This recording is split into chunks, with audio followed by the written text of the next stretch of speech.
PolicyDialogue को साथमा Nepal infrastructure bank limited, समृद्ध नेपालको लागि। नेपालमा सर्वाधिक डाउनलोड गरिएको हाम्रो पात्रो एप तपाईका लागि सधैँ सजिलो, सबै सजिलो, किनकि यसमा सबै छ। www.nepalwatch.com।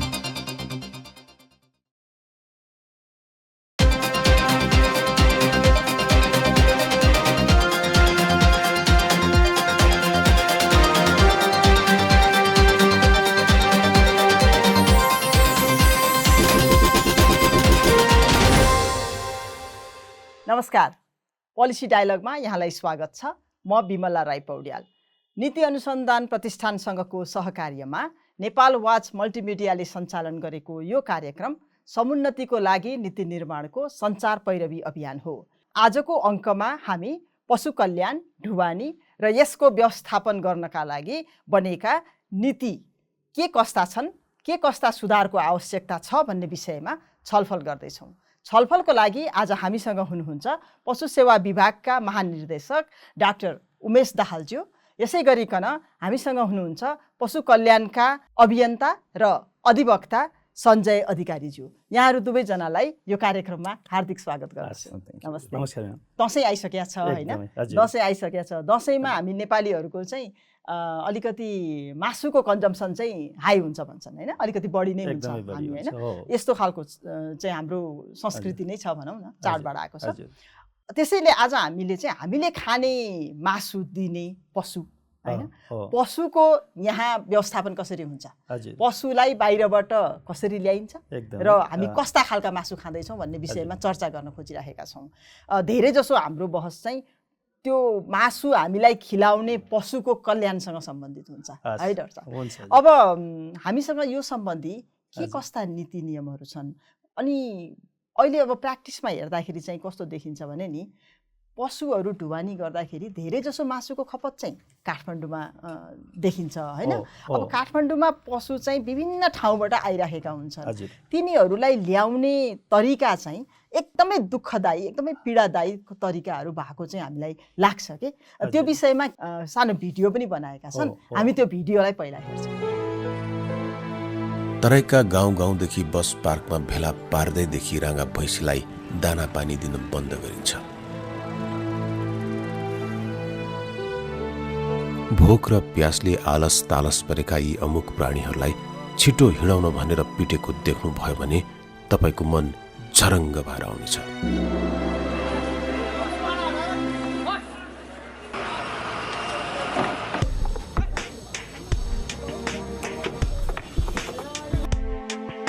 सरकारले बनाएको नियम अनुसार यसरी पशुपन्छी ढुवानी गर्दा तिनलाई अलिकति पनि पीडा र तनाव दिने काम गर्न पाइँदैन।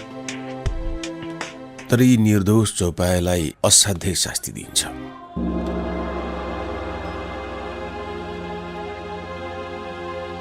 जसलाई ठिकठाकसँग भन्न सक्ने न त कुनै भाषा छ, न त कुनै वक्ता छ यो पृथ्वीमा।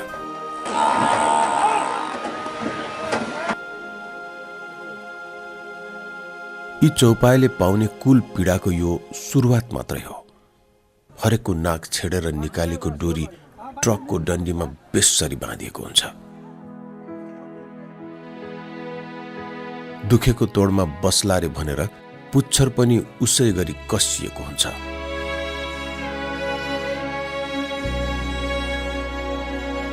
अनि सहनै नसकेर कराउला रे भनेर आवाजै निकाल्न नसकिने गरी मुखमा डोरीले बाँधेको देख्दा कल्पनाको नर्क अघिल्तिरै आइपुगे जस्तो लाग्छ। धेरै अटोस भनेर यी अबोध प्राणीलाई यसरी खाँचाखाँच गरेर राखिन्छ कि बीचमा रौँ पनि छिर्ने ठाउँ छाडिन्न। हिसाब गर्दा यी निर्दोष चौपायालाई थोरैमा 20 देखि 24 घण्टासम्म जिउँदै तरवार घोपे जस्तै पीडा हुने गरी झाङ्गल झुङ्गल पार्दै ट्रकमा हुर्काइन्छ।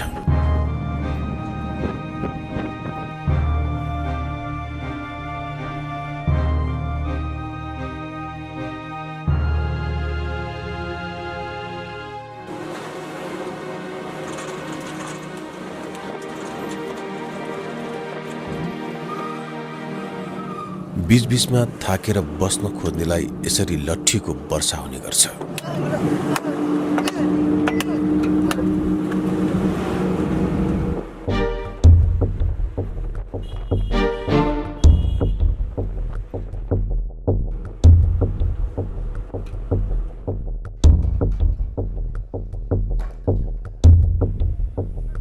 अरूले यस्तो दुर्दशा नदेखुन् रे भनेर व्यापारीहरू काठमाडौँमा मध्यरातमा मरेतुल्य भइसकेका उनीहरूलाई सडकमा मुडो फाले जस्तै गरेर फालेर ओह्राल्छन्।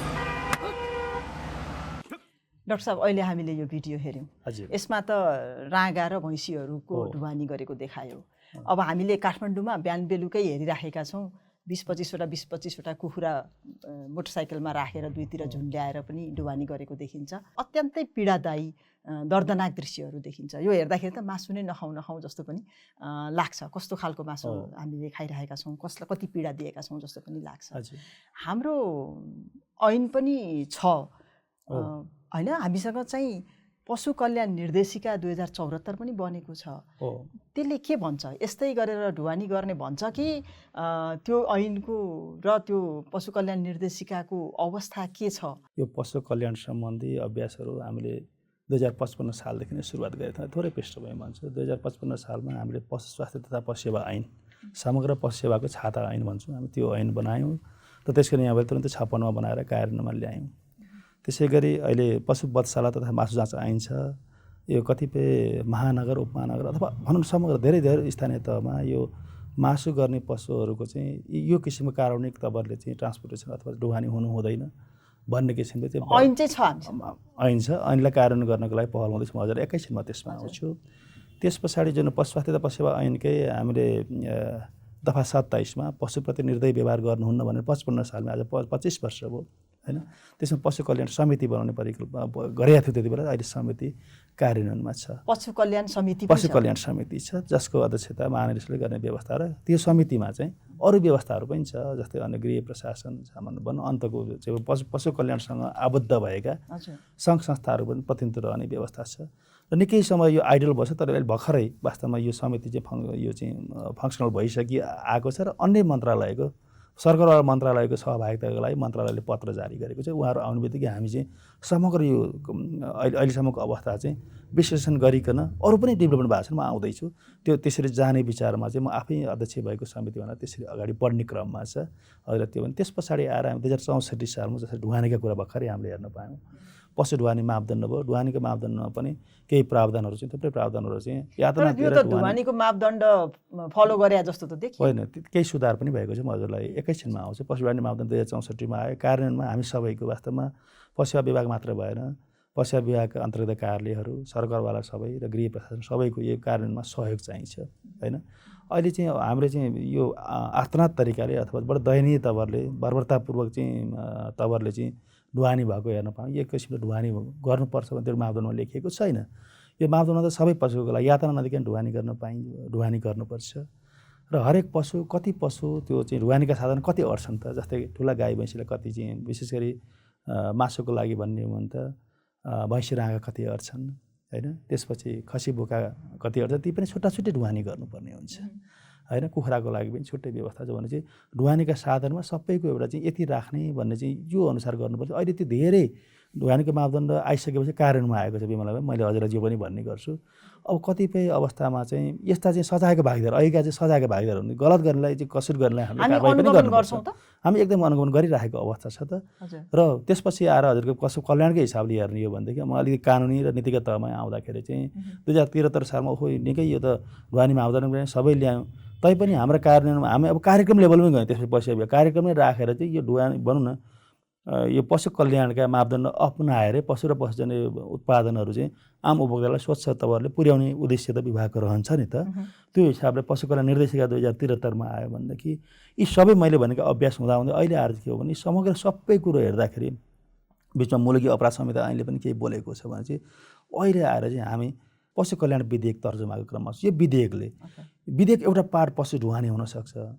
अर्को हरेक तवरका पशुलाई जस्तै चाहिँ जुन ब्रिडिङमा जुन प्रजननको लागि भएको पशुलाई कसरी ढुवानी गर्ने, मासुको लागि चाहिँ ल्याउने पशुलाई कसरी ढुवानी गर्ने, अरू पशु कल्याणको मापदण्डहरू चाहिँ कसरी अवलम्बन गर्ने, यसमा सबै सरकारवालाको भूमिका के हुन्छ। यो ऐन कार्यान्वयनमा चाहिँ भनौँ न चाहिँ नगरेदेखि चाहिँ कस्तो चाहिँ दण्ड सजाय यो मस्यौदा भइसकेको अवस्था चाहिँ मैले आज यही भनौँ न पोलिसी डायलग नै भएको हुनाले म चाहिँ विमला म्याम पनि यहीँ हुनुहुन्छ र नेपाल वाच र चाहिँ जुन अब चाहिँ नीति प्रतिष्ठान जुन कुराहरू आएको छ यसमै म के भन्न चाहन्छु भने हामीले ड्राफ्ट गरिकन सबै सरकारलाई एकचोटि राखेर यो पहिले ड्राफ्टभन्दा पहिले हजुर त यसको विज्ञानी हुनुहुन्छ हामीले नेपाल सरकारले सैद्धान्तिक सहमति यो ऐनलाई दिइसकेको यो विधेयक तर्जुमा गर्न दिइसकेको अवस्थामा सैद्धान्तिक सहमतिमा भएका बुदाहरूलाई हामीले चाहिँ हरेक सरकारवालाहरूसँग बसेर एउटा ड्राफ्ट बनाइसकेको अवस्था छ। यद्यपि फेरि पनि अन्तिम ड्राफ्ट भनौँ पहिले त हाम्रै तर्फमा अन्तिम ड्राफ्ट बन्ने क्रममा छ।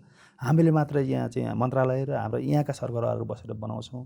अब हाम्रो त अहिले त संहितामा गइसकेका छौँ। हरेक प्रदेशको हामी कन्सल्टेसन अथवा उहाँहरूको चाहिँ फिडब्याक राय सुझाव लिइकन हजुरलाई जानकारी छ। त्यसपछि फेरि अन्तिम ड्राफ्ट अन्तिम चाहिँ डकुमेन्ट तयार गरेर आउँछ भनेर हामीले पर्खे भयो। हामी त्यसपछि अर्थ मन्त्रालय, सङ्घीय मामिला अब सङ्घीय मामिला मन्त्रालय र कानुन न्याय संसदीय मामिला मन्त्रालयको राय सही चाहिँ हामी त्यसपछि आगामी सदनमा जान सक्ने अवस्थामा पुग्छौँ कि भनेर हामीले त्यसमा चाहिँ विचार गर्नुपर्छ।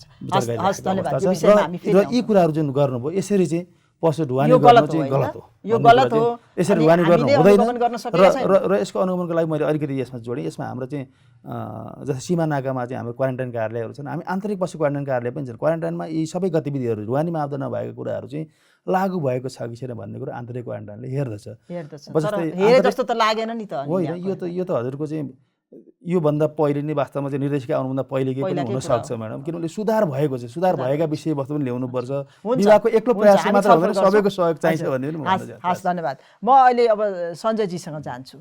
हामीले भिडियो हेऱ्यौँ, बडो कारुणिक दृश्य चाहिँ हामीले देख्यौँ होइन। अहिले उहाँले भन्नुभयो अहिले चाहिँ अब एउटा छाता ऐन जस्तो एउटा पशु कल्याणको ऐन हामी विधेयक चाहिँ प्रस्ताव गर्दैछौँ भनेर भन्नुभयो। मस्यौदा तयार भएको कुरा पनि गर्नुभएको छ।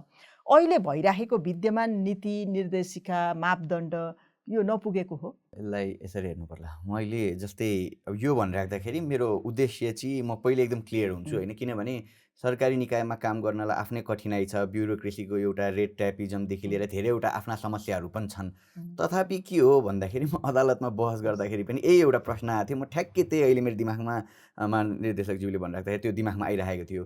बहसको क्रममा के भयो भन्दा श्रीमान सरकारी वकिलले के भन्नुभयो भने हामी त यो नियन्त्रण गर्न सक्दैनौँ, एकदमै गाह्रो छ। हामीसँग त्यो इन्फ्रास्ट्रक्चर पनि छैन, त्यस्तो ह्युमन रिसोर्स पनि छैन, त्यति हामीले बजेट त्यहाँ एलोकेट गर्न पनि सरकारले भनेर नेपाल सरकारको तर्फबाट त महाधिवक्ता कार्यालयबाट आएको सरकारी वकिलले त्यस्तो भन्नुभयो। त्यसपछि माथिबाट माननीय न्यायाधीशज्यूले के भन्नुभयो भने अनि त्यसो भए को अब हामीले जिम्मा लिइदिनु पर्ने त नेपाल सरकार त तपाईँ हो, तपाईँको कानुनले भनेको छ, तपाईँको कानुनले भनेको कुरा त इन्फ्रास्ट्रक्चर छैन, यो छैन, ऊ छैन भन्नु भने कानुनमा यो कुरा किन व्यवस्था गरिराख्नु भएको छ भन्ने एकदम एउटा मुख्य प्रश्न सोध्नुभयो। र त्यही मुद्दाको क्रममा पछि आउँदाखेरि चाहिँ यो जनावर भनेको चाहिँ अरू निर्जीव सम्पत्ति जस्तो होइन। जसरी किनभने अहिले पनि हामी जनावरलाई कहिलेकाहीँ अंशबन्डा हुँदाखेरि पनि तायादाटी फाटबाडी माग्दाखेरि पनि जनावर शुद्ध अंशबन्डामा भागमा पर्ने खालको हुन्छ। यदि एउटा दुईटा भैँसी छ भने एउटाको भागमा एउटाको भागमा नै हामीले सम्पत्तिकै रूपमा हेरिराख्दाखेरिको अवस्था एउटा रहिराख्दाखेरि अहिले हामीले के भने निर्जीव सम्पत्ति जस्तो खालको होइन, यसको आफ्नो भावना छ भनेर अदालतले व्याख्या गरिदियो। र म चाहिँ के विश्वास गर्छु भने जब लेजिस्लेचरले एउटा एक्ट बनाउँछ अदालतले त्यसलाई व्याख्या गरिदिएपछि अझै त्यसले बढी थप जीवन्तता पाउँछ भन्नुको उद्देश्य के हो भने मैले हजुरले सोधेको प्रश्नको अहिले ठ्याक्क उत्तर दिँदाखेरि हाम्रोमा कानुन निर्माण भएको छ। तर एउटा ठुलो समस्या भनेको के हो भने दुईटा ठाउँमा म समस्या देख्छु। एउटा ड्राफ्टिङ प्रोसेसमा म समस्या कहाँ देख्छु भन्दाखेरि ठ्याक्कै मैले भन्दाखेरि जस्तै यो हाम्रो कृषि तथा पशुपन्छी विकास मन्त्रालयले सूचना नेपाल सरकार पशु स्वास्थ्य तथा पशु सेवा ऐन 2055 को दफा 27 ले दिएको अधिकार प्रयोग गरेर यो पशुप्रति हुने निर्दयी व्यवहार रोक्न देहाय बमोजिमको समिति गठन गर्छ भनेर गठन गरिदियो। यो समिति गठन गर्ने निर्णय कहिले भएछ हजुर भन्दाखेरि 2078 को 9 महिना 5 गते हैन, हामी 80 मा पुगिसक्यौँ।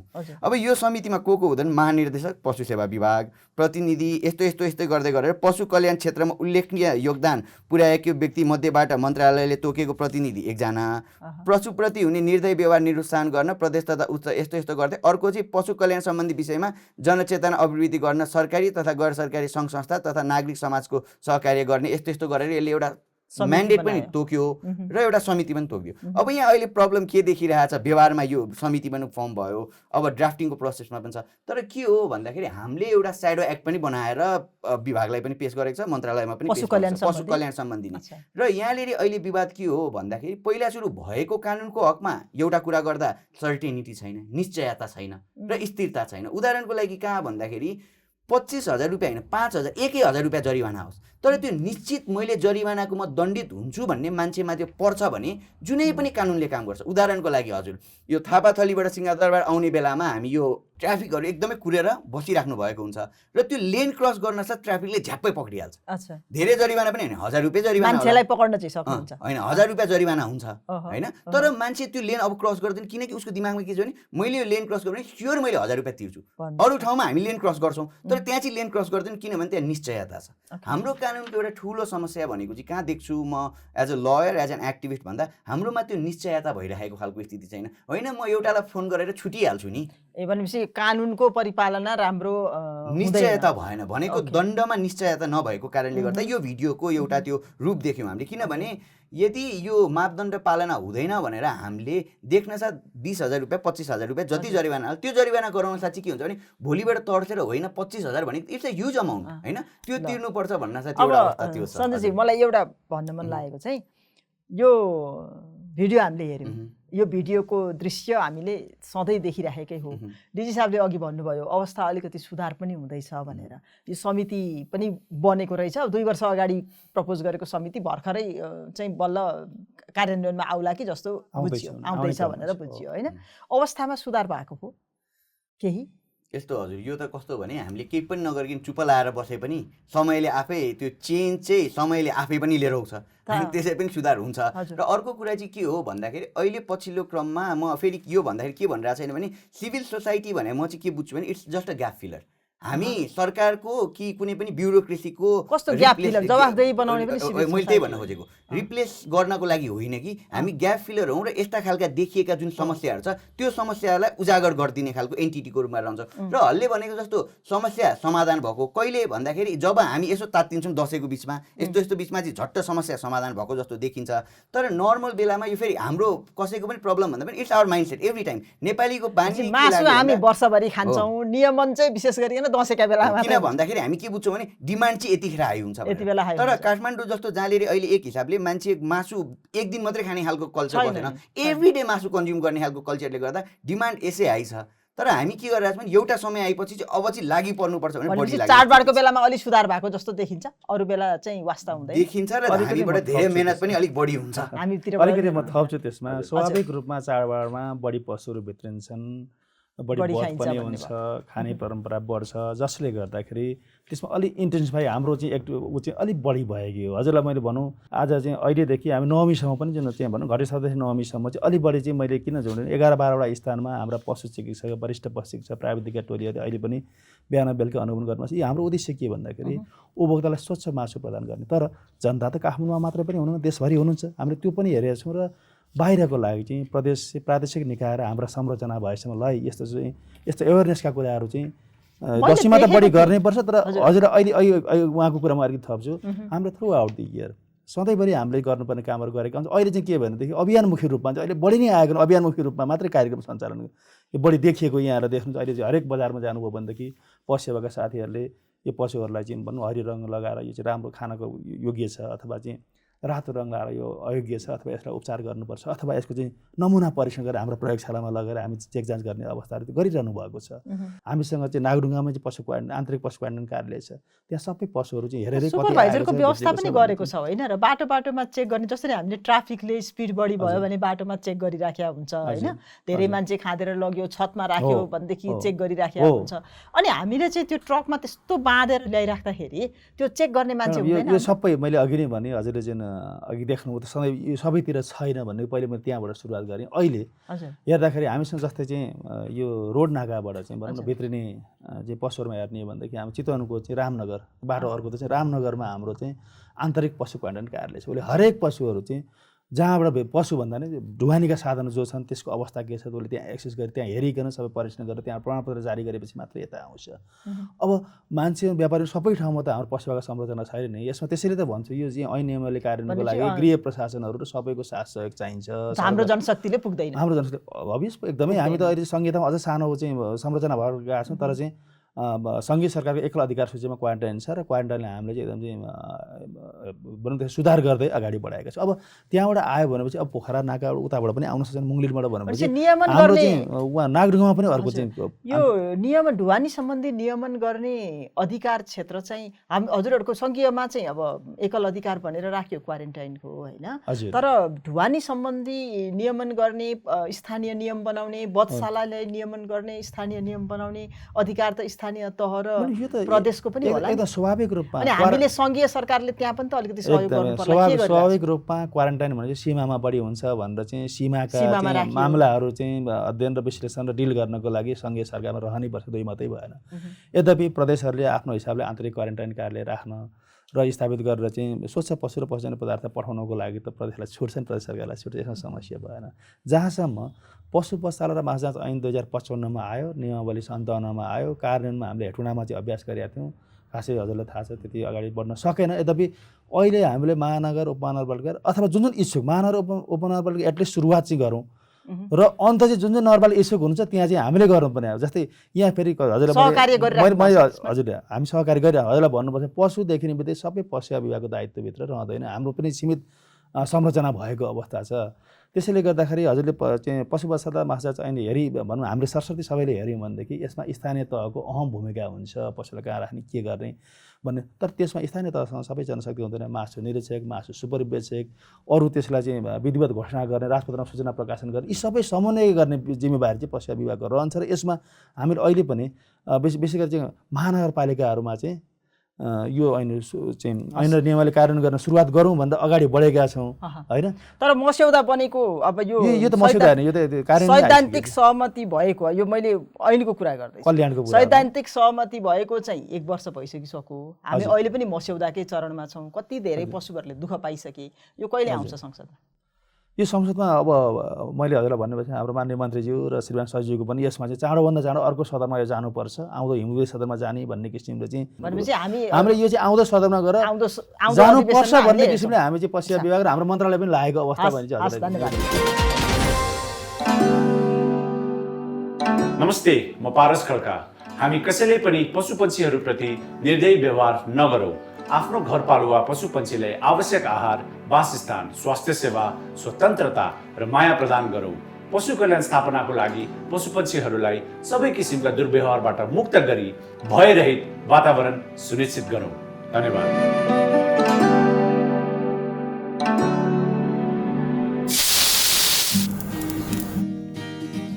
नयाँ सोचको साथ नयाँ तरिकाले नयाँ युगमा अघि बढी समयको गतिसँगै बदल्नु छ जीवनको शैली हो। मौका अवसरलाई छोप्न सके घट्दैन खुसी कसै गरी। कृषि विकास बैंकमा अनलाइन खाता खोल्नुहोस्, इन्टरनेट ब्याङ्किङ, मेरो सेयर, डिम्याट अकाउन्ट, CRM र भिजा डेबिट कार्ड जस्ता आकर्षक 5 सुविधाहरूको एकै ठाउँबाट लाभ लिनुहोस्। सुविधाको लागि कृषि विकास बैंकको वेबसाइट www.adbl.gov.np मा लगइन गर्नुहोस्। नेपाल इन्फ्रास्ट्रक्चर बैंक लिमिटेड, समृद्ध नेपालको लागि। नेपालमा सर्वाधिक डाउनलोड गरिएको हाम्रो पात्रो एप तपाईका लागि सधैँ सजिलो, सबै सजिलो, किनकि यसमा सबै छ। हजुर चाहिँ अब यो पशु कल्याण सम्बन्धी धेरै काम गरिराख्नु भएको छ, यही विषयमा कानुनी लडाइँ पनि लडिरहनु भएको छ। अहिलेको यो एकदमै डरलाग्दो कारुणिक दृश्य पनि हामीले देख्यौँ, नीति नियमहरू पनि बन्दैछन्, कति बनेका नियमहरू पनि कार्यान्वयन भइरहेको अवस्था देखिएन, त्यो पनि यहाँले आफै भनिहाल्नु भयो। अहिलेको मुख्य चुनौती चाहिँ के हो? अहिले त हामी सम्भावनालाई हेरौँ पहिला। सम्भावनामा त हामीसँग अहिले स्थानीय सरकार पनि बलियो छ, प्रदेश पनि बलियो छ, सबै कुरा सङ्घले मात्रै नियमन गर्न सक्दैन भन्ने कुरा हामीले देखेका छौँ। यो सम्भावना छ, यसलाई चाहिँ यो अवसरलाई चाहिँ उपयोग गर्नको लागि हामी पशु कल्याणको अभियन्ताहरूले के गर्न सक्छौँ? ठ्याक्कै कसरी हेर्छु भन्दाखेरि जस्तै यो अहिले हामीले बनायौँ भनिराख्दाखेरि पनि यो चाहिँ के थियो भने बनाउनु पर्ने बाध्यता हो। अहिले नेपाल सरकारलाई र नेपाल सरकारको एन्टिटीहरूलाई यो चाहिँ बनाउनु पर्ने बाध्यता कहाँबाट हो भन्दाखेरि पटक पटक सर्वोच्च अदालतले के भन्यो भने पशुपन्छीको एक ठाउँबाट अर्को ठाउँमा स्थानान्तरण गर्दा क्रूर तरिकाबाट नगरी व्यवस्थित तरिकाबाट गर्ने कानुनलाई सुनिश्चित गर्नु भनेर सर्वोच्च सर्वोच्च अदालतले अदालतले आदेश फैसला दियो। त्यो आदेशको पालना भयो। अर्को पनि के भयो भने कल्याण गर्नलाई नेपालमा एउटा एकीकृत प्रभावकारी पशु कल्याण ऐन बनाउनु भन्यो सर्वोच्चले। सो डरलाग्दो कुरा चाहिँ मलाई आफूलाई चाहिँ होइन, जो हामी प्रजातन्त्र लोकतन्त्रमा विश्वास गर्छौँ, जे कुरा पनि सर्वोच्च अदालतले भनिदिएपछि सरकारले इनिसिएसन लिने, यो चाहिँ एकदमै डरलाग्दो खालको कुरा हो। तथापि एटलिस्ट इनिसिएसन भएको छ। र हाम्रो खालको सङ्घीयता चाहिँ कस्तो हो भने हामीले अझै पनि बुझेको चाहिँ के हो भन्दाखेरि माथिको फेडरल गभर्मेन्ट जुन छ त्यो चाहिँ एज ए गार्जियन हो। अब गार्जियनले मापदण्ड दिन्छ, गार्जियनले नै ल बनाइदिन्छ एउटा खालको। र के हो भने त्यो ल चाहिँ सबैको लागि एउटा आइडियल लको रूपमा रहन्छ होइन। र जुन अघि नै पनि कुरा आइरहेको छ, यो समिति गठन भयो कि यो यस्तो खालको एक्ट भइरहेछ भन्दाखेरि एउटा अहिलेसम्म पनि हाम्रो एउटा एकदमै मलाई दुःख लाग्छ, हामी लोकतन्त्रमा आइसक्दाखेरि पनि जब विधेयक बनिरहेको हुन्छ त्यति धेरै गरी चाहिँ के हुँदैन भन्दाखेरि छलफल हुँदैन। जब पार्लियामेन्टमा जान्छ छलफलको लागि उहाँले सरकारवालासँग छलफल होइन, छलफल हुन्छ भनिन्छ। यसमा त निकै नै बढी मैले सञ्जय सरको उसमा चाहिँ यिनी भने यति बढी छलफल भएर बनेको विधेयक चाहिँ पशु विभागको उसमै इतिहासमै मेरो एउटा कस्तो खालको भन्दाखेरि जस्तै यो कस्तो हुन्छ भन्दाखेरि सर, जस्तै म कि एकजना दुईजना मान्छेको मैले कुरा गरिरहेको छैन होइन। मैले के कुरा गरिरहेको छु भन्दाखेरि एभ्री टाइम जसरी हाम्रो पार्लियामेन्टमा भएका छलफल कि हाम्रो पार्लियामेन्टमा जानसाथ डकुमेन्ट जसरी आउँछ अनलाइनमा, त्यसरी अनलाइनमा त विधेयक राखिया हुँदैन, राखिया छैन नि सर। होइन मैले भन्नु खोजेँ, सुनेको छैन, विधेयक राखिँदैन। किन भन्दाखेरि हामीले अहिले पनि पब्लिक पार्टिसिपेसनको त्यो अप्रोचलाई गरेका छैनौँ। 2013 साल 14 सालतिर एउटा यो कृषि कुन चाहिँ एउटा मन्त्रालयले एउटा गरेको रहेछ, सरकारी दस्तावेजहरू चाहिँ एकदमै गोप्य राख्नुपर्ने भन्नेवाला जुन एउटा मानसिकता थियो, आई स्टिल सी द्याट। त्यही भएर मेरो चाहिँ अनुरोध के हो भने, मैले ब्लेम गेम खेलेर होइन, मेरो अनुरोध के हो भने हजुरहरूले भनिदिनुहोस् म आउन सक्दिनँ होला, किनभने म त भोलिन्टियर हो नि त। I do this voluntarily, this is not my job होइन। त्यो कारणले गर्दा होइन म आउन नसक्ला कि कोही आउन नसक्ला होइन। सो यो विधेयकलाई हामीले पब्लिक डोमेनमा राखिदियो भने, जसरी अहिले वन तथा वातावरण मन्त्रालयले के गर्यो भन्दाखेरि यो स्थानीय के अरे हाम्रो संरचनाहरू, यो संरक्षित क्षेत्रमा संरचना बनाउने मापदण्ड बनाउन साथ ल 6 दिनभित्र 7 दिनभित्र तपाईँहरूको के छ त लेखेर ल्याउनुहोस् है भन्ने खालको राखिदिएको कारणले गर्दा मेरो यो हम्बल रिक्वेस्ट के हो भने त्यो राखिदियो भने चाहिँ हामी जस्ता मस्यौदालाई राख्न सकिन्छ। सर एकदम होइन, राख्ने नै हो, राख्न सकिन्छ। बडो राम्रो सुझाव हो। हामीले त मैले अघि नै भने यो बृहत्तर कन्सल्टेसनद्वारै बनेको चाहिँ भनौँ न आन्तरिक यो चाहिँ सैद्धान्तिक सहमति पनि बन्यो र यो मस्यौदा पनि बनेको छ। त्यो मस्यौदालाई एक किसिमको अन्तर्मुख दिइसकेपछि हामी सम्पूर्ण सरकारवालाहरूलाई चाहिँ सरकार पूर्ण रूपमा मस्यौदा तयार भएपछि पशु कल्याण नेटवर्कहरू हुनुहुन्छ, सबै अरू चाहिँ प्रोफेसनल एसोसिएसन हुनुहुन्छ, भेटनरी एसोसिएसन छ, पारा भेटनरी एसोसिएसन छ, विभिन्न जस्तै एनिमल साइन्स एसोसिएसनहरू छन्, अर्को नेल्टा भन्ने छ, अरू धेरै एसोसिएसन सबैलाई हामी चाहिँ मतलब सरकारवाला सबैलाई हामीले पठाउँछौँ। यसमा चाहिँ के हुन्छ, के हुँदो रहेछ भने नि सरकारवालालाई पठाउँछौँ भनेपछि मैले बोलाउनु पर्यो भने मैले आफूले चिनेकालाई मात्रै बोलाउँछु अथवा देखेकालाई मात्रै बोलाउँछु अथवा सजिलो हुनेलाई मात्रै बोलाउँछु के वेबसाइटमै राखिदिएपछि पब्लिक डोमेनमै राखिदिएपछि सबैले हेर्न पाए नि। होइन त्यसो हैन, त्यो गर्न सकिन्छ होला मजाले। अनि सरकारवालाहरूले उहाँहरूको सुझाव सहित आउनु भन्दा फेरि सुझाव पठाएर मात्रै हुँदैन, कतिपय सरकारवाला बिचकै कुरा पनि बाँचिएको हुन्छ भने हामी एकचोटि फेरि पनि बसेर उहाँको यस्तो आयो उहाँको यस्तो आयो छलफल गरेर अनि एउटा मस्यौदा भनौँ न अन्तिम मस्यौदा तयार भइसकेपछि मात्रै प्रादेशिक कन्सल्टेन्ट यो पनि लगभग अन्तिम चरणमा मन्त्रालयमा गइसकेको छ, मन्त्रालयमा छ अहिले। कानुन त बन्छ, कानुन कसरी बन्छ भन्ने त्यो जुन बनाउने हुन्छ नि लेजिस्लेटिभ इन्टेन्ट त्यो नै थाहा हुँदैन कि। र यो चाहिँ सबभन्दा ठुलो चुनौती हो, किनभने अनि अदालतले व्याख्या गर्नु पर्यो नि त, अन्तिम व्याख्याकार त अदालत हो। छलफल प्रशस्तै हुन्छ। किन हुन्छ भने हामीले उहाँहरूले जब विधेयक ल्याउनुहुन्छ त्यति बेला मन्त्रीले नै भन्नुपर्छ यो विधेयक किन ल्याएको होइन। हामी पनि पुगेका छौँ, तर त्यो जब आउँछ नि लेखेर आउनु पर्यो कि त्यो रेकर्डिङ उपलब्ध गराइदिनु पर्यो, त्यतिखेर केही पनि हुँदैन। भन्नुको अर्थ के हो भने हामी अझै पनि लोकतन्त्रमा जुन हामी पब्लिक पार्टिसिपेसनको कुरा गरिरहेका छौँ त्यो हुन सकेको छैन र यो नै सबभन्दा ठुलो हाम्रो कानुन निर्माणको चुनौती हो। हस् थुप्रै धन्यवाद। यसपालिदेखि हामीले संसदमा चाहिँ के भनेका छौँ भने चेकलिस्ट सहित जसले पनि विधेयक बुझाउनु हुँदाखेरि एउटा सैद्धान्तिक अवधारणा पत्र चाहिन्छ हामीलाई भनेर भनेका छौँ र सुरु पनि भइसकेको छ। त्यो हजुरको अहिलेको कन्सर्न चाहिँ त्यसले पनि केही हदसम्म एड्रेस गर्ला कि हामीले सैद्धान्तिक अवधारणा पत्र पनि त्यहाँ राख, यो विधेयक किन चाहियो अनि त्यसका ती अब उहाँहरूले व्यवस्थाहरू चाहिँ किन चाहियो भनेर व्याख्यात्मक टिप्पणी भनेर ल्याउने गर्नुभएको छ। त्यो विषयको ल्याउनुपर्छ, तर त्यसमा पनि संसदमा पनि सुधार गर्नुपर्ने क्षेत्र यहाँले देखाइदिनु भयो, त्यसको लागि एकदमै धेरै धन्यवाद छ। उहाँको गुनासोमा म पनि एउटा कुरा चाहिँ मलाई पनि लाग्छ कि हजुर यो सहभागिता चाहिँ यो मस्यौदा बनाउने क्रममै सहभागिता भयो सरोकारवालाहरूको पब्लिकको भनेदेखि चाहिँ सहज हुँदो रहेछ। संसदमा आइसकेपछिको छलफल चाहिँ धेरै हदसम्म कस्तो हुँदो रहेछ भने त्यो शब्द मात्रै परिवर्तन हुने एकदम हैन, इन्टेन्ट परिवर्तन हुने अथवा त्यो मुख्य गरी त्यसको चाहिँ क्रक्स नै परिवर्तन हुने खालको सम्भावना चाहिँ एकदम कम। किनभने सरकारले सकेसम्म आफूले ल्याएको कुरा डिफेन्ड गर्ने, मन्त्रीज्यूले पनि त्यही डिफेन्ड गर्नुहुने, अनि सत्तामा भएको बहुमत भइहाल्छ, मन्त्रीज्यूलाई अप्ठ्यारो नपार्ने सत्तामा भएकोहरूले, त्यो खालको एउटा परिपाटी हुँदो रहेछ। त्यसले गर्दाखेरि जति सक्दो सहभागिता चाहिँ अगाडि नै गराउँदाखेरि राम्रो हुँदो रहेछ। आशा छ अहिले यो मस्यौदामै राखिराख्नु भएको छ यो विधेयकमा चाहिँ धेरैभन्दा धेरै पब्लिकको सहभागिता ल्याउनको लागि र पब्लिकको कन्सर्नहरू सुन्नको लागि चाहिँ धेरैभन्दा धेरै चाहिँ हामीले यो पब्लिक डोमेनमै राखिदिँदाखेरि राम्रो हुँदो रहेछ। एउटा कुरो मैले भनिहालेँ, मान्यज्यूले र अधिवक्ताज्यूले भन्नुभएको छ, यसमा चाहिँ हरेक वास्तवमा कतिपय विधेयकहरू संसदमा जाँदाखेरि त्यहाँ गएर चाहिँ विभिन्न इन्ट्रेस्टेड विधेयकलाई अगाडि बढाउन नदिने अवस्थाहरू हामीले विगतमा देख्यौँ। तर यो विधेयकमा हजुरको सुझाव पनि आएको छ, हामी आम पब्लिक सरोकारवाला जति पनि हुन्छ सबैलाई राखेर संसदभित्र मान्यज्यूहरूले गर्ने बहसहरूमा ठिक छ, तर के भने होइन यहाँ यस्तो भयो उस्तो भयो अरू ग्रुपहरू पनि गरेर त्यसलाई रोक्ने गर्ने यो अवस्था आउन नदिनको लागि हाम्रो यीभित्रै प्रशस्त छलफल गराएर अहिले पनि छ यहाँले जानु भने पशु कल्याणसँग सम्बद्ध भएको कुनै पनि सङ्घ संस्थाहरूलाई चाहिँ यो विषयमा जानकारी छ र उहाँहरूको चाहिँ इनपुट आइसकेको अवस्था छ। यद्यपि सबै कुरो राख्दाखेरि त त्यो चाहिँ मिक्स्ड ब्याग जस्तो एक किसिम सबै कुरो आउँछ भने फेरि त्यसलाई चाहिँ अलिक छलफल चाहिँ कन्साइज बनाएर उहाँहरूलाई पठाएर हामी छलफल गराएर। हस्, धन्यवाद सञ्जयजी। मैले अघि पनि भनेको थिएँ प्रदेश र स्थानीय तहमा यो अभियानलाई, विशेष गरिकन पशु कल्याणसँग सम्बन्धित यो अभियानलाई प्रदेश र स्थानीय तहमा कतिको लैजान सकिन्छ? नियमन पनि सहज हुन्छ नि त, स्थानीय तहले नियमन गर्यो भने नजिकमा भयो, अनि कानुन चाहिँ सङ्घीय सरकारले कानुनी ढाँचा बनाइदिन्छ, मापदण्ड तोकिदिन्छ, अनि माथिल्लो तहमा केन्द्रको तहमा नियमन गर्ला। तर स्थानीय तहमा त्यो ट्रकमा गाईबस्तु लिएर हिँड्ने त केन्द्रले देख्दैन, प्रदेशले अर्को कानुन मात्रै होइन हजुर, अर्को सजिलो के पनि हुन्छ नैतिकताको हिसाबले पनि ट्रकमा पशु लिएर हिँड्छ, तिमीले के गरेको यस्तो गर्नु हुँदैन नि भनेर जति वडा अध्यक्षलाई भन्न सजिलो हुन्छ त्यो भाइ दाइ काका काकी होइन त्यो बहिनीवाला नाताले त्यसले अझै बढी यसलाई चाहिँ इम्प्लिमेन्ट गर्न काम लाग्छ जस्तो इन्फर्मल। यसमा नि मान्यज्यू यो वास्तवमा स्थानीय तह जस्तै चाहिँ मा त भनौँ न जहाँ पशु वध गर्ने यहाँ पशुहरू आउनुपर्ने अवस्थै होइन, त्यो हामीले बिस्तारै कानुन मार्फत यसलाई अन्त गर्नुपर्छ।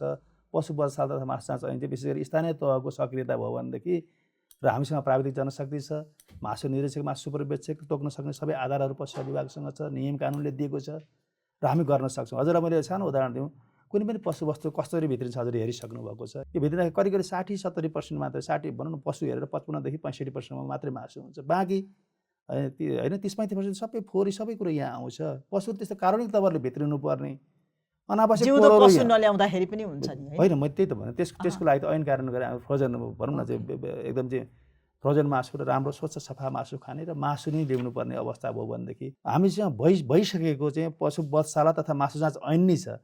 यो चाहिँ पशु विभागको मात्रै चाहिँ सक्रियता भन्दा पनि स्थानीय तहको दुवैजना स्थानीय तह र पशु विभागको सक्रियता मैले दुईटा यसलाई लागू गर्न सकिन्छ। यसमा मैले यो ठ्याक्क सरले पशु वधशाला र मासु जाँच नियमावली जुन कुरा ऐन र नियमावली एउटा मलाई एकदम दुःख लाग्ने आफू कानुन काम गरिराख्दाखेरि यो कुनै पनि पशुलाई सम्भव भएसम्म वध गर्नु पूर्व 24 घण्टासम्म आराम दिनुपर्नेछ र वध गर्ने 12 घण्टा पहिलेदेखि पानी बाहेक अन्य आहार दिन रोक्नुपर्नेछ भन्ने छ नि। सो 12 घण्टासम्म चाहिँ हामी भोकै राखौँ भन्ने खालको एउटा जुन छ नि होइन, खुवाएर राख्ने भने हो त्यसो होइन 12 घण्टा पहिलेदेखि पानी बाहेक अन्य आहार दिन रोक्नुपर्ने छ भनेर लेखेको छ नि सर। हजुर होइन जस्तै मलाई चाहिँ कस्तो लाग्छ भने 12 घण्टा अगाडि चाहिँ खाना नदिने भन्ने कुरा चाहिँ सायद अघि नैको लेजिस्लेटिभ त्यो एउटा भनौँ न ड्राफ्टिङ इन्टेन्ट चाहिँ बरु त्यो फोर्सहरू पनि व्यवस्थापन गर्न सजिलो हुन्छ, डाइजेस्ट हुन्छ भन्ने हिसाबले होला। तर पशुलाई त ठिक भएन नि, किनभने हामी जुन 5 फ्रिडमको कुरा गर्छौँ होइन 5 एउटा चाहिँ मिनिमम कुरामा यो त 12 घण्टासम्म खाने नदिने भने यस्ता खालका कुराहरू चाहिँ यहाँहरूले मस्यौदा बनाउँदाखेरि नै उहाँहरूको पारित भइसकेको आइसकेको कुरो दुईटा विषयवस्तु छ। पशु वधशाला तथा मासु ऐन नियमावली पारित भएर कार्यान्वयनको चरणमा आएको छ। कार्यान्वयनमा अलिकति समस्या भएर स्थानीय तहको सक्रियता भयो भने हामी अगाडि बढ्न सक्छौँ भनेर मानिसहरूले मैले यो भनेको छु। भनेदेखि पशु कल्याण विधेयक चाहिँ त तर्जुमा भएको छ केही जस्तै पशु स्वास्थ्य तथा पशु ऐन क्वारेन्टाइनको व्यवस्थापनमा पनि 55 देखि नै आएको छ भने केही विधेयकहरू नभएका होइनन्, तर हामीले चाहिँ भन्नुपर्छ पशु कल्याण विधेयक चाहिँ जारी गर्न ढिला भएको हो र हामी चाहिँ अब ढिला गर्दैन। मैले अघि नै कमिटमेन्ट गरेँ। मैले अब दुईटा अब यहाँ नै अघिकै कुरा आयो, यहाँ पशु वस्तुहरू चाहिँ के छ भोलि पशु वधशाला मासु जाँच ऐन हामी लागू गर्न सकेको अवस्थामा त्यो वधशालामा 24 घण्टाभित्र आइसक्छन्। आइसकेपछि त्यहाँ उनीहरू रेस्ट हुन्छ। रेस्ट 24 घण्टा रेस्ट भइसकेपछि वधको लागि योग्य छन् कि छैनन्, बिरामी भएर आए कि के हो भने त्यहाँ चाहिँ प्रारम्भिक परीक्षण हुन्छ, एन्टिमोर्टम हुन्छ होइन, पशु वध गर्न पूर्वको हाम्रो परीक्षण हुन्छ। त्यो परीक्षण भएपछि यदि पशु स्वस्थ छन् भने मात्रै होइन, त्यसलाई पनि पशु वध गर्ने पनि प्रक्रिया छ। पशुलाई चाहिँ कारुणिक तवरले पनि मृत्यु गराउनु हुँदैन। स्टनिङ भने चाहिँ बेहोस बनाउनु पऱ्यो, उसले आफूलाई थाहा नपाओस् कि होइन, त्यसलाई पहिले बेहोस बनाउनु, दुखाइ नभइकन चाहिँ पशुलाई वध गर्ने चाहिँ त्यो परिपाटी छ, त्यो उल्लेख नै भएको कानुन नै हो भने चाहिँ यसको लागि त मैले भनिहालेँ प्राविधिक जनशक्ति र ऐन नियम चाहिँ कार्यान्वयन गर्ने चाहिँ हिसाबले पशु विभाग जहिले पनि पशु विभाग, कृषि तथा पशुपन्छी विकास मन्त्रालय, तालुक मन्त्रालय सधैँ छ। नमस्ते, म पारस खड्का। हामी कसैले पनि पशुपन्छीहरूप्रति निर्दयी व्यवहार नगरौँ। आफ्नो घरपालुवा पशुपन्छीलाई आवश्यक आहार, वासस्थान, स्वास्थ्य सेवा, स्वतन्त्रता र माया प्रदान गरौँ। पशु कल्याण स्थापनाको लागि पशुपन्छीहरूलाई सबै किसिमका दुर्व्यवहारबाट मुक्त गरी भयरहित वातावरण सुनिश्चित गरौँ। धन्यवाद।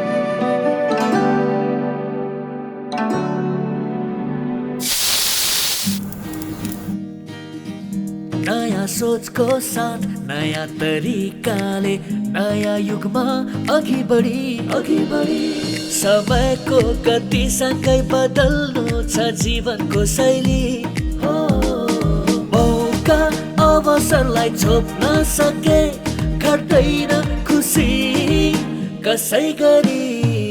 कृषि विकास बैंकमा अनलाइन खाता खोल्नुहोस्, इन्टरनेट ब्याङ्किङ, मेरो सेयर, डिम्याट अकाउन्ट, CRM र भिजा डेबिट कार्ड जस्ता आकर्षक 5 सुविधाहरूको एकै ठाउँबाट लाभ लिनुहोस्। सुविधाको लागि कृषि विकास बैंकको वेबसाइट www.adbl.gov.np मा लगइन गर्नुहोस्। नेपाल इन्फ्रास्ट्रक्चर बैंक लिमिटेड, समृद्ध नेपालको लागि। नेपालमा सर्वाधिक डाउनलोड गरिएको हाम्रो पात्रो एप तपाईका लागि सधैँ सजिलो, सबै सजिलो, किनकि यसमा सबै छ। पशु ढुवानी मापदण्ड रहेछ जुन चाहिँ कार्यान्वयन भइरहेको छ। त्यो ढुवानी मापदण्डले ठाउँ ठाउँमा आरामको व्यवस्था गर्नु भनेर पनि भनेको रहेछ। हामीसँग अहिले अब के छ, त्यो आरामको व्यवस्था गर्न सक्ने प्रावधान छ? हामीसँग बजेट छ त्यो विषयमा? हामीले के गरेका छौं? अव्यवस्थित ढुवानीलाई व्यवस्थित गरी स्वच्छ पशु र पशुजन्य उत्पादन चाहिँ आम जनमानसमा पुर्याउने उद्देश्यले ढुवानी मापदण्ड 2064 मा ल्याइयो। जग जाहेर छ, जल्दी हेर्नु भएको छ। अब यसले के परिकल्पना गर्यो भन्दाखेरि पशुहरू उद्गम स्थलमा उनीहरूको स्वस्थताको परीक्षण हुन्छ। केमा कहाँ हुन्छ स्वस्थताको परीक्षण? उद्गम स्थलमा जहाँ पशु बजारमै चाहिँ त्यहाँ स्वस्थता परीक्षण गर्ने व्यवस्था र त्यहाँबाट चाहिँ जस्तै ढुवानीका साधनमा राख्दा कति पशु वस्तुहरू राख्न सकिन्छ होइन, जस्तै राँगा भैँसी कति राख्न सकिन्छ। राँगा भैँसी भयो भने चाहिँ हरेकको एउटा चाहिँ स्थान तोकिएको छ, करिब चाहिँ सानो ठुलो गरेर चाहिँ एक वर्गमिटर चाहिँ तोकिएको छ, अरूको अलिक थोरै तोकिएको छ। ट्रकमा दिनदिनै हामीले पशुहरू ल्याएको त देखि नै राखेका छौँ होइन। अनि हजुरहरूले भन्नुभयो नि उद्गम स्थलमा पनि सबैको स्वस्थ, मैले एकदमै हजुरले स्वच्छताको परीक्षण चाहिँ सँगै नल्यायो भने जहाँ पनि जफत हुन्छ नम्बर 1। अनि आराम गर्ने स्थलहरू बनाउने भनेर भनिएको छ मापदण्डले, त्यहाँ पनि होला, त्यसपछि यहाँ होला। यति जनशक्तिहरू हाम्रो सबै ठाउँ ठाउँमा पोइन्टमा जनशक्तिहरू राखेका छौँ हामी एकदमै। त्यो जनशक्तिको हिसाबले संहितामा हामी अलिक सानो स्ट्रक्चर भएको छ, पशु विभाग सानो संरचना छ। हामीसँग भएका समग्र कार्यालयमा पहिले हामीसँग थुप्रै कार्यालयहरू थियो, हजुरलाई भनिहालेँ। अहिले हामीसँग 36वटा कार्यालय समग्र देशव्यापी रूपमा पशु विभागसँग र जनशक्ति करिब 700को हाराहारीमा छन्। त्यसमा पनि करिब हजुरलाई 20-30% चाहिँ रिक्त नै हुन्छ प्रायः हाम्रो। त्यसमा चाहिँ भनौँ न कम जनशक्ति छ। जनशक्ति कम भए पनि हाम्रो चाहिँ हामीले गर्नुपर्ने कर्तव्यबाट चाहिँ हामी विचलित भएका छैनौँ। बजेटको अवस्था अलिकति जसरी सम्बोधन गर्नुपर्ने त्यो किसिमको सम्बोधन, जस्तै ऐन नियम कार्यान्वयन भइसकेपछि र यसले गर्नुपर्ने प्रावधानसहित हामी जाँदाखेरि होइन, यो त चाहिँ अलिकति कम प्राथमिकता चाहिँ हामीलाई चाहिँ विशेष गरी त्यो अर्थ मन्त्रालयबाट पनि र हाम्रै मन्त्रालय कृषि पनि हामी सँगसँगै छौँ। अब बजेट कम आयो यसरी व्यवस्थापन गरौँ भन्ने किसिमको छ। तर कस्तो छ भने ऐन नियम कार्यान्वयन गर्नको लागि र उपभोक्तालाई स्वच्छ पशु र पशुजन्य उत्पादनहरू चाहिँ उपलब्ध गराउनको लागि कानुनले निर्दिष्ट गरेका कुराहरूको लागि त आधारभूत बजेटको आवश्यकता त हुनुपर्छ। म हजुरको यी मिडिया मार्फत भन्छु यो भयो भनेदेखि र जनशक्ति व्यवस्थापन जनशक्तिलाई हामी थप जिम्मेवारी दिएर पनि, किनभने हामीले बुझेका छौँ देशको अवस्था। तर चाहिँ के भने भएका जनशक्ति फुलफिल गर्ने र चाहिँ हजुरले भने उद्गम स्तरमा सबैको स्वास्थ्य प्रमाणपत्र सँगै हुन्छ। त्यहाँ उल्लेख गरेकै हुन्छ यति पशु छ भन्ने कुरो। बाटोमा हेर्दाखेरि बढी पशु भयो उसलाई कारबाही हुन्छ, किन बढी हाल्यो? किन मान्छे हेर्नुहोस् कसैको होइन, त्यहाँबाट राम्रो उसले ठिक्क राखेर ल्याएको हुन्छ, बिचमा थप्ने पनि यो मालपाक्सी धेरै ठाउँमा भएको हुन्छ। तर त्यो कुरो हाम्रो चाहिँ आन्तरिक क्वारेन्टाइनले हेरेको अवस्थाहरू हुन्छ। र ठाउँ ठाउँमा हजुरले भने ऱ्याम्प बनाउने, पशुहरूलाई चाहिँ 8 घन्टाभन्दा बढी नहिँडाउने, अलिकति चाहिँ आराम गराउने, आराम गरेपछि दाना पानी खुवाएर फेरि चढाउने, त्यसको लागि त हामी ठाउँ ठाउँमा चाहिँ होइन एउटा चाहिँ यहाँबाट हिँड्नु यो ठाउँ भन्ने कुरो त्यति राजमार्गमा त्यति ठुलो ठाउँहरू पनि हामीले चाहिँ यसो स्थानीय तहसँग चाहिँ पहिले बुझ्दा पनि त्यस्ता ठाउँहरू पनि नभएको हुनाले अझ हजुरले भन्नुपर्दाखेरि हाम्रो हिसाबले आराम गर्ने अलिकति थोरै प्लेटफर्म जस्तो बनाउने त्यहाँ पशुहरू चाहिँ ट्रकमा छन् भने त्यहाँबाट झार्ने बाटोमा हामीलाई आराम स्थलमा राख भन्ने अथवा राखेको छ कि छैन हेर्ने त्यो अनुगमन गर्ने चाहिँ जनशक्ति त्यो जनशक्ति हामीले त्यो यसो नि त यो त चाहिँ के भने अब सङ्घीयतामा गइसकेपछि कतिपय जिल्लाका कार्यालय पनि सङ्घीय कार्यालयमा छैन पशु विभागको यो चाहिँ प्रादेशिक तहमा छन् भने चाहिँ देश त हाम्रै हो नि त सबैले सहकार्य गर्नुपर्छ यसमा प्रादेशिक कार्यालय छ भने त्यहाँ प्रादेशिक अथवा स्थानीय तहको पशु सेवा शाखाहरू हुन्छ यसरी तोक्यो भने तपाईँ शाखाको जिम्मेवारी है बेला बेला यसरी आउँछन् हेर्ने भन्ने कुरा हामी तोक्न पनि सक्छौँ हामी धेरै जनशक्ति थप्नुपर्छ भन्ने पक्षमा पनि त्यसरी हामी सबैले गऱ्यौँ भनेदेखि सम्भव हुन्छ होइन र हजुरले बाटोकै अवस्था हेर्नु न जस्तै पशुहरू चाहिँ यहाँ कुरो आयो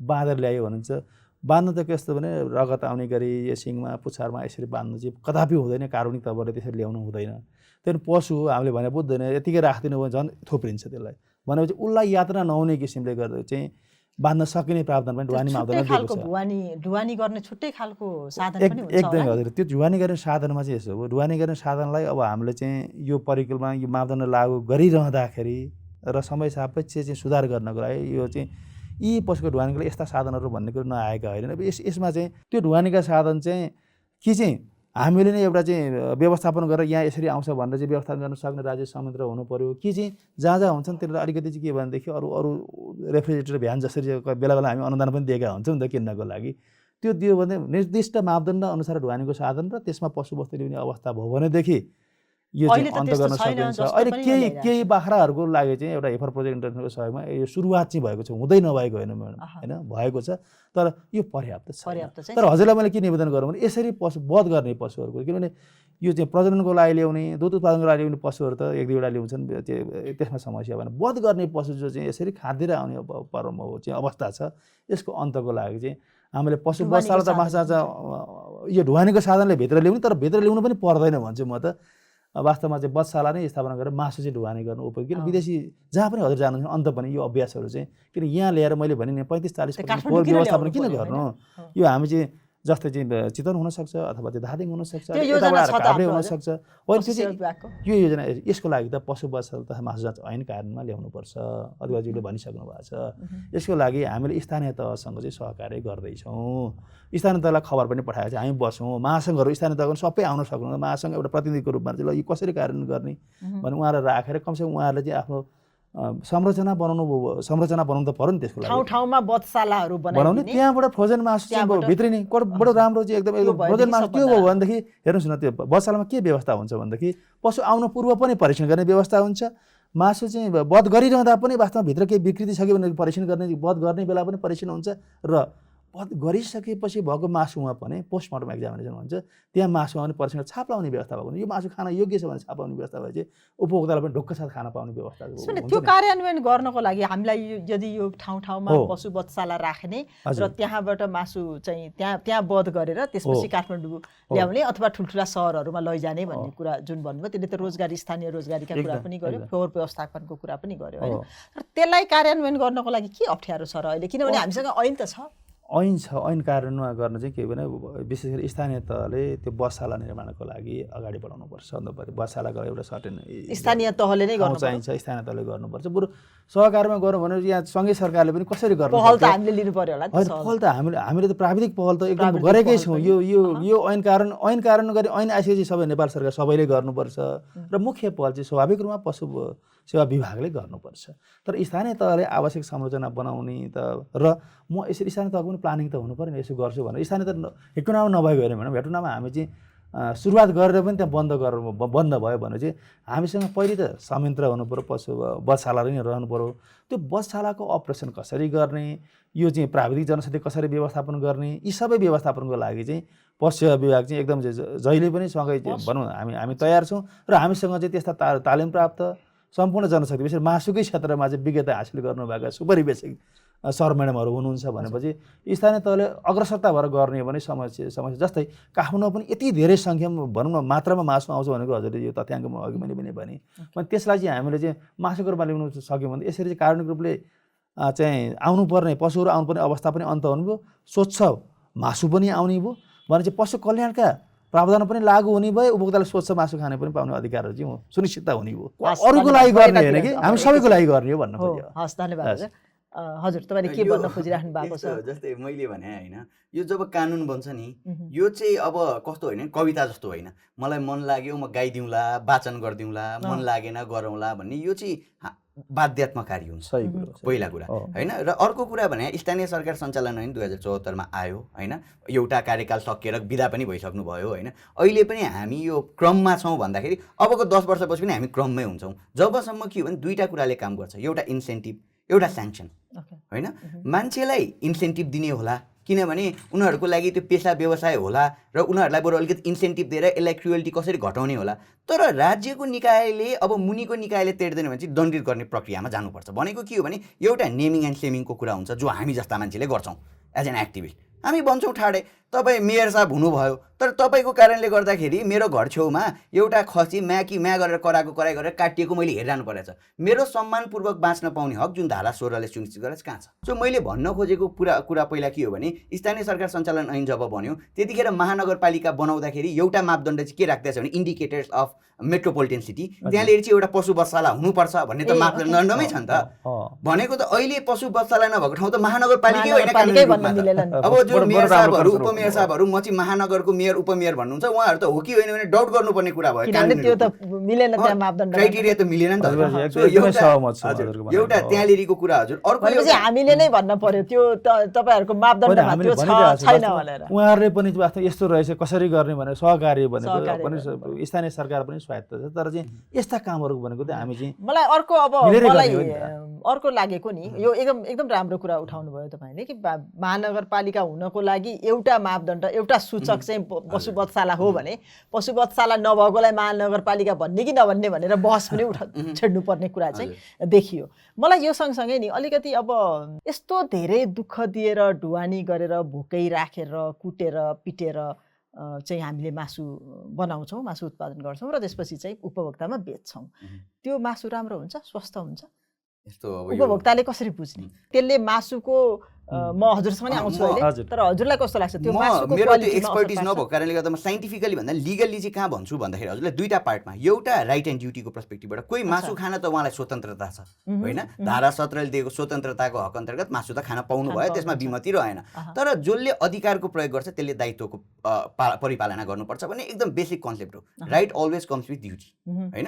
र यो मैले कहाँ भनिरहेको छु, जो मासु खाने साथीहरूको लागि हाम्रो न वितृष्णा छ उहाँहरूप्रति न केही छ होइन। तर दुईटा कुरा उहाँहरूले बुझ्नुपर्छ। एउटा कुरा भनेको उहाँहरूले मासु खाँदाखेरि हामीले त्यो दुःखद र त्यो भनौँ न निर्दयी व्यवहार हामीले देख्नु हुनु हुँदैन होइन। भनेको के हो भने अघि नै डक्टर साहबले भन्नुभएको जस्तो फ्रोजन खालको मासु ल्याएर खानुहोस्, हामीलाई प्रब्लम होइन, एउटा कुरा।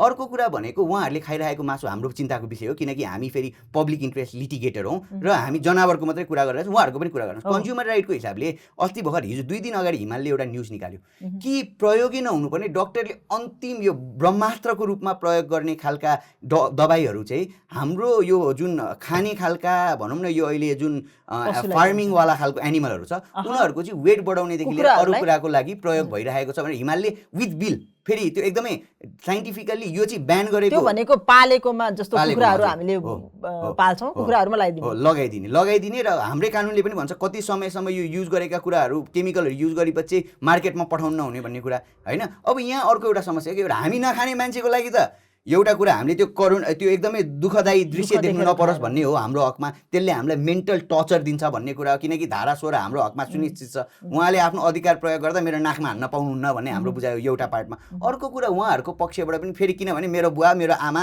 मेरो दाजुभाइ हो नि त मासु खान्छ। फेरि उहाँहरूको पर्सपेक्टिभबाट हेर्दाखेरि उहाँहरूले पनि स्वस्थ मासु जसरी फार्मिङमा गरिन्छ नि होइन, बाहिरबाट डक्टर साहबले भनेको जस्तो मासु चाहिँ आउँछ तर त्यो फार्मबाट जब मासु आउँदाखेरिसम्म हामीले हेर्ने स्वास्थ्य भनेको चाहिँ मलाई एकदमै क्लियरली के थाहा छ भने हामीले हेर्दा कसरी हेर्छौँ यसो हेऱ्यो होइन यो त हेल्दी नै जस्तो देखिन्छ किनभने हरेकलाई लगेर त हामीले मिसम्याच गरेर नै चेक गर्ने हो। सबै जति पनि बाख्रा आउँछ डक्टर साहबले लगेर चेक गर्न सक्नुहुन्न केमिकलले यसमा के रियाक्सन भइरहेछ केमिकल के हालेछ भने त हामी चेक गर्न सक्दैनौँ। सो सबभन्दा ठुलो समस्या चाहिँ के हो भन्दा हजुर हामीले अहिले नाकमा बाँधेको देखिएको यो त आँखाले देख्छ र सजिलो छ, गाली गर्न सजिलो छ, भन्न सजिलो छ, आरोप लगाउन सजिलो छ। हिजो हिमालले लेखेको जुन न्युज छ एउटा मान्छेको कथा जोडेर 51 वर्षको मान्छे कसरी मृत्यु भयो किनभने उसलाई अन्तिममा जुन दबाई लास्टमा यो चाहिँ फाइनल अप्सन रहेछ कि रेसिस्टेन्ट भएको हजुर रहेछ। त्यो अब के भयो भने पहिलेबाट उसले त्यो कन्ज्युम गरिरहेछ, अन्डा खाँदा पनि कन्ज्युम गरिरहेछ, अर्को खाँदा पनि कन्ज्युम गरिरहेछ। यो कारणले गर्दा उसलाई दबाईले छुँदै छोएन। भनेपछि उपभोक्ताहरू पनि स्वस्थ मासु खाइराखेका छैनन्। हामी कस्तो खालको मासु खाइराखेको छौँ भन्ने खालको कुरा चाहिँ। स्थानीय सरकारबाट आउँदाखेरिको एउटा पाटो त भयो। यो फेरि हाम्रो अब एउटा परिपाटी मलाई डर लाग्ने के थाहा छ भने स्थानीय सरकारले सङ्घीय सरकारलाई देखाउने, सङ्घीय सरकारले प्रदेशलाई देखाउने। यो हुँदै अब 55 को कानुन अहिलेसम्म लागू भएको छैन। 80 को कानुन होपफुल्ली अहिलेको जस्तो गऱ्यो भने 82 सम्म बन्यो भने पनि 82 को बढाउँदाखेरि 92 अर्को भनौँ न 95 सम्ममा चाहिँ यो कानुन लागू होला कि भन्ने मलाई डर छ। यसो छ जस्तै 55 को कानुन भन्दाखेरि हामीले चाहिँ पशु स्वास्थ्य तथा पशु ऐन त तत्कालै क्वारेन्टाइन एक्ट बनायौँ। क्वारेन्टाइनले गर्दाखेरि हाम्रो पशु र पशुजन्य पदार्थमा मुलुक आत्मनिर्भर भएको अवस्था छ। त्यो कानुन लागू भएको छ। आज हामीसँग 8वटा चाहिँ क्वारेन्टाइन कार्यालयहरू छन्, 24वटा चेकपोस्ट, आन्तरिक चेकपोस्टहरू छन्, जसले गर्दाखेरि चाहिँ यो दसैँ तिहार धेरै मासु चाहिँ खपत हुने भन्दा पनि हामीले थ्रु आउट द इयर वर्षभरि नै चाहिँ परीक्षण गरेर व्यवस्था गरेका छौँ। तर यद्यपि के भन्ने यो खुला सिमाना भएको हुनाले सबै ठाउँमा चाहिँ हामी पुग्न सकेको छैन यथार्थ। यसमा प्रदेश सरकारहरूको सहयोग चाहिन्छ। अब हजुरले अघि भन्नुभयो, म अलिकति हेर्छु पशु पसल माछा चाहिँ अभ्यास भयो र त्यो चाहिँ अहिले पनि चाहिँ हामी स्थानीय तह बिचमा चाहिँ सक्रिय थिएन, हजुरलाई थाहा छ। जसले गर्दाखेरि यो चाहिँ अगाडि बढ्न गाह्रो भएको अवस्थामा अब चाहिँ ढिला भइसक्यो। अब अगाडि बढाउनुपर्छ। ऐन र नियमावली चाहिँ आइसकेपछि कार्यान्वयन गर्नुपर्छ। त्यसलाई चाहिँ कार्यान्वयन गर्ने चाहिँ स्थानीय तहमा त्यो चाहिँ हाम्रो पहिले 55 को अभ्यास आज 25 वर्ष अगाडि वास्तवमा एकदमै हामीले राम्रै ल्याएका हुन्थ्यो। तर यो अहिले चाहिँ पशु कल्याण विधेयक त हामी तमाम छलफल गरिकन ल्याएका छौँ। त्यसैले गर्दा यो विधेयक त्यो अवस्था हुनु हुँदैन। यो विधेयक त के भने चाहिँ पारित गर्न साथ चाहिँ कार्यान्वयन लेभलमा जान्छ भन्ने कुरो यो नै म एस्युरेन्स किन गराउँछु भन्दाखेरि चाहिँ किन हामीले यो विधेयक सबैको सरकारहरूमा ल्याएका छौँ र यो विधेयक ल्याउनुभन्दा अगाडि पनि हामीले अभ्यास त गऱ्यौँ नि। समितिका अभ्यासहरू गऱ्यौँ, निर्देशिका बनायौँ, ढुवानी मापदण्ड बनायौँ भने चाहिँ हामीसँग केही अभ्यासै नभएको अवस्था त होइन भने चाहिँ अब कानुन आइसके पछाडि चाहिँ यसको परिपालन गर्ने जिम्मेवारी चाहिँ सबैको रहन्छ र त्यहाँ कानुन के हुन्छ सबैको हामी गर्छौँ भन्नु यो एस्युरेन्स गर्न खोजेको। किनभने यो सधैँभरि चाहिँ यो वितृष्णा हुने अवस्थाहरू चाहिँ अन्त हुनुपर्छ भन्ने कुरा भयो। जहाँसम्म मासुको कुरा गर्नु भने हजुर मासु चाहिँ यो चाहिँ ढुवानीको मापदण्ड राम्रो अपनाएन भने त मासुको क्वालिटी राम्रो हुँदैन। त्यसैले गर्दा साइन्टिफिकली वैज्ञानिक रूपमा स्वच्छ पशु मात्रै वध गर्ने हो होइन। यसमा चाहिँ कुनै दुई मत नै रहेन। र जहाँसम्म हामीले सरकारले गरेको प्रयास के भन्दाखेरि चाहिँ कतिपय अघि चाहिँ हिमालको एउटा एक्जाम्पल चाहिँ अधिवक्ताजीले दिनुभएको छ। यो कस्तो भने कतिपय अवस्थामा जस्तै हामीले एक दुईवटा एन्टिबायोटिक चाहिँ जो चाहिँ भनौँ न मान्छे जीवन र मरणको सवालमा अथवा त्यो एकदम क्रिटिकल अवस्थामा प्रयोग हुने एन्टिबायोटिक चाहिँ अहिले पहिलेदेखि चाहिँ अरू मुलुकमा प्रयोग गरेको चाहिँ हामीले विगत 3 वर्षदेखि त्यो ब्यान गरिसकेका छौँ होइन। त्यो पनि हाम्रो चाहिँ ऊ पनि हेर्नु पर्यो। हामीले ब्यान गर्यौँ र लगाएको भेटियो भने उहाँहरू कारबाहीमा पर्नुहुन्छ। एउटा त्यो अर्को चाहिँ हजुरको म एउटा सानो कुराहरू गरेँ जुन दानामै एन्टिबायोटिक मिसाएर चाँडो बढ्ने दबाईहरू दिन्छ। दानामा एन्टिबायोटिकमा चाहिँ शून्य सहनशीलता हामीले अवलम्बन गरिसक्यौँ भने त्यो सुधारका कुराहरू पनि भएका छन् भन्ने कुरो पनि किनभने खाने खपत हुने मान्छेहरूलाई पनि वास्तवमा चाहिँ यी चाहिँ के भने सरकारले एकदम प्रयास गरेको छ। दानामा काहीँ एन्टिबायोटिक भेटियो भने तत्काल कारबाही हुन्छ र त्यो एन्टिबायोटिक हुनु हुँदैन भन्ने किसिमले चाहिँ हामीले अगाडि बढेको छ। यसमा नै छ दाना चाहिँ सबै हेर्ने चाहिँ पशु विभाग हो, हामीसँग सबै संरचना छ। तर अहिले पनि चाहिँ खाद्य पदार्थ गुणिन्द्र विभागसँग छ। अलिकति यो चाहिँ हाम्रै मन्त्रालय अन्तर्गत चाहिँ दाना यता ल्याउनु अझ बढी कार्यान्वयन गर्न सकिन्थ्यो। हामी चाहिँ लागि परेका छौँ। यो मैले चाहिँ यहाँलाई चाहिँ के भने उपभोक्तालाई चाहिँ हजुरहरुको सरकारको प्रतिनिधि हुनुभयो हैन। अब म दशैंतिर जान्छु एकदम हजुर। यो हामी चाहिँ समयको अन्तमा पनि आइसकेका छौँ। महानिर्देशकको नाताले हजुरलाई तीनटै जिम्मेवारी छ। एउटा पशुको कल्याण पनि हेर्नु छ, त्यही पशुको मासु बिक्री गरेर आफ्नो व्यवसाय पालिरहेका व्यवसायीहरूको कल्याण पनि हेर्नु पर्यो र उपभोक्ताको कल्याण पनि हेर्नु पर्यो। समग्र रूपमा एउटा सन्देश चाहिँ के दिनुहुन्छ हजुरले अहिले त्यो तीनटैलाई? यसो दशैंको बेलामा स्वाभाविक रूपमा चाडबाडमा बढी पशुहरू वध गरिन्छ। हाम्रो परापूर्व कालदेखि एउटा सेन्टिमेन्ट छ, यो धार्मिक परम्परा छ। मासुको चाहिँ खपत बढी हुन्छ भने चाहिँ स्वच्छ पशुको मात्रै वध गर्नु पर्छ। सबभन्दा पहिले स्वच्छ पशु कुन हो भन्ने पहिचानको लागि चाहिँ हामीले देशव्यापी रूपमा हाम्रो टोली परिचालन छन् र बजारबाट ल्याउनुहुन्छ। मान्छेको घर घरमा हुने ल्याउनुहुन्छ भने ठिक छ, तर बजारबाट ल्याउनेमा चाहिँ यहाँहरूले हरियो रङको जुन हाम्रो हरियो रङको स्टिकर भएको स्टिकर त्यहाँ चाहिँ कलरै लगाइदिएको हुन्छ र त्यो चाहिँ बजारमा पाइन्छ। फेरि बजारमा चाहिँ बजारमा सोध्न उपभोक्ताले सोध्न मिल्छ। एकदम रातो रङको चाहिँ भनौँ रातो रङको भन्नु अहिले चाहिँ खान योग्य नहुन्छ। जस्तो म मासु किन्न गएँ आज भनेदेखि मैले रातो स्टिकर लगाएको चाहिँ नकिन्ने, हरियो सस्ता पर्छ सबैको। फेरि हजुरको के भनेदेखि पशु लगिसकेपछि वध गर्ने स्तर पनि राम्रो हुनुपर्छ। हाम्रो जहाँ पाए वध गर्ने यसो अलिकति चाहिँ के ओछ्याउने, एक दुईवटा पात ओछ्याउने, मान्द्रो ओछ्याउने यति परमा त्यो पनि हामीले बिस्तारै वध गर्ने स्थान पनि सफा हुनु पर्यो, त्यो पनि गर्नु र पकाउने प्रोसेस पनि सफा हुनु पर्यो। र हामीले चाहिँ कस्तो भनेदेखि स्वस्थ मासु खानुहोस्, स्वस्थ मासु दसैँ खाएर मनाउनुहोस्। चाहिँ सबैजना सबै तमाम यो जिम्मेवारी यसको लागि प्राविधिक रूपले पश्चात विभागले चाहिँ हरेक क्षेत्रमा आफूसँग भएको जनशक्ति परिचालन गरेको छ र विभाग मात्रै नभएर हाम्रो त जिम्मेवारी सङ्घीय सरकार भएको नाताले प्रादेशिक तहमा अन्त पनि वास्तवमा चाहिँ यो मेसेजहरू चाहिँ देशव्यापी रूपमा हामीले पठाएका छौँ ताकि त्यो कुरो चाहिँ हामीले सबैतिर जाओस् भन्ने किसिमले र हाम्रा निकायहरू जो प्रदेशमा अन्तर्गतका चाहिँ हुन त हामी प्रदेशभित्रै छौँ यहाँ पनि हामी बागमती प्रदेशभित्रै छौँ भनेपछि त्यहाँ हाम्रो सङ्घीय निकायलाई पनि प्रदेशका निकायहरूसँग समन्वय गरिकन यो उपभोक्ताहरूलाई स्वच्छ मासु खान पाउने अधिकारलाई चाहिँ सुनिश्चित गर्नको लागि त्यसको नियमनको लागि अरू लाग्नुहोस् भन्ने हामीले परिचालन गरेको अवस्था छ र निर्धक्क साथ चाहिँ र मासुजन्य पदार्थहरू चाहिँ राम्रो स्वच्छ मासुजन्य पदार्थ सेवन गरेर यहाँहरूको स्वास्थ्य सुनिश्चित गर्नुहोस् भन्दै आदरणीय मान्यजी हुनुहुन्छ हाम्रो अधिकारीजी हुनुहुन्छ र तमाम चाहिँ टेलिभिजन हेरिरहनु भएका सम्पूर्ण उपभोक्तालाई म यो आसन्न दसैँ तिहार र यो आउँदा पर्वहरूको चाहिँ छठहरू लगाउने पर्वहरूको चाहिँ शुभकामना व्यक्त गर्छु। धन्यवाद जी साहब। हजुरले के भन्नुहुन्छ?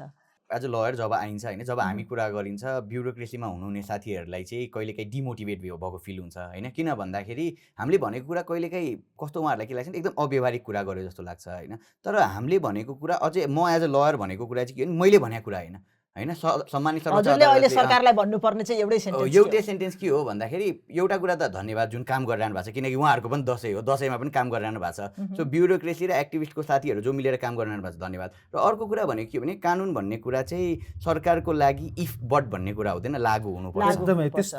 पशु ढुवानी मापदण्ड जुन छ र पशु कल्याणका नियमावलीहरू जुन छन् ती चाहिँ लागु हुनु पर्यो। भएन भने त फेरि हामी सर्वोच्च अदालतमा अवहेलनाको मुद्दा चढाएको उपभोक्ताको लागि पनि हितकर छ, व्यवसायीको लागि पनि हितकर छ। हामीले त्यसमा कमिटमेन्ट गरेर कानुन सबैको लागि भन्छ, यो कानुन गर्ने चाहिँ हुन्छ जिम्मेवारी सबैको रहन्छ र पशु विभागले पशु सम्बन्धी कानुनको चाहिँ कानुन गर्ने डिल दिन्छ। दर्शकवृन्द, आजको हाम्रो समय कटिसकेको छ। आज हामीले पशु ढुवानी र योसँग सम्बन्धित पशु कल्याण र पशु ढुवानीसँग सम्बन्धित नीतिगत व्यवस्थाहरू र कार्यान्वयनको अवस्थाबारे छलफल गरेका छौँ। यहाँहरूले एकदमै अमूल्य समय दिएर यहाँ आइदिनु भयो, यहाँहरूलाई पनि हार्दिक धन्यवाद दिन्छु र दर्शकवृन्द हामीलाई पनि बिदा दिनुहोस्। नमस्कार। नमस्कार।